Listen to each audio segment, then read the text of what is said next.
Assalamualaikum warahmatullahi wabarakatuh dan salam sihat. Saya Dr. Aiman. Saya Dr. Adila. Kami daripada Klinik Aisyah. Hari ini kita akan bincangkan pasal demam denggi. Denggi ni 3 fasa. Fasa yang pertama adalah febrile phase, fasa demam. Fasa yang kedua adalah critical phase, fasa kritikal. Dan fasa yang ketiga adalah recovery phase, fasa pemulihan. Betul, fasa pertama tu, fasa demam tu, waktu tu akan sakit urat. Demam suhu badan tinggi, kadang-kadang makan ubat demam mungkin lepas 2-3 jam terus rasa demam balik.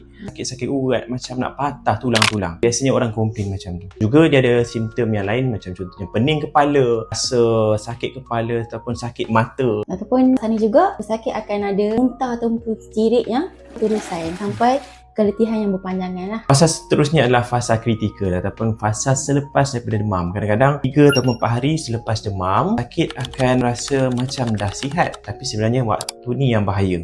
Dalam fasa kritikal ni kan, dia bermula dengan ada macam tumpuk-tumpuk merah-merah dekat kulit. Lepas tu masih ada tanda muntah-muntah, sakit perut dan kadang-kadang cirit birit.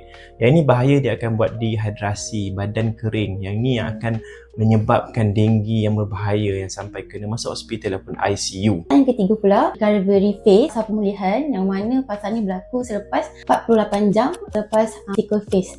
Yang mana gejala demam ataupun gejala-gejala yang lain sudah sembuh lah. Jadi rawatan utama untuk penyakit denggi ni adalah rawatan simptomatik. Maksudnya kalau demam, kita bagi ubat demam. Kalau katakan muntah-muntah, kita bagi ubat muntah dan sakit perut dan sebagainya lah. Yang kedua, yang penting juga adalah kekalkan hidrasi. Jangan bagi badan kita kering.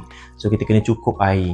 Jadi bukan setakat air, kita boleh makanlah sup ketam ke apa jenis sup pun. Jadi pentingnya akhir sekali, badan cukup hidrasi. Jadi kalau anda ada demam yang tinggi, jangan lupa cepat-cepat datang ke klinik untuk darah. Kita nak pastikan yang kita tidak dijangkiti denggi. Dan yang juga yang paling penting, pencegahannya adalah pastikan tiada jentik-jentik di kawasan rumah anda. Selalu tengok longkang dan pasu rumah anda. Sekian, terima kasih.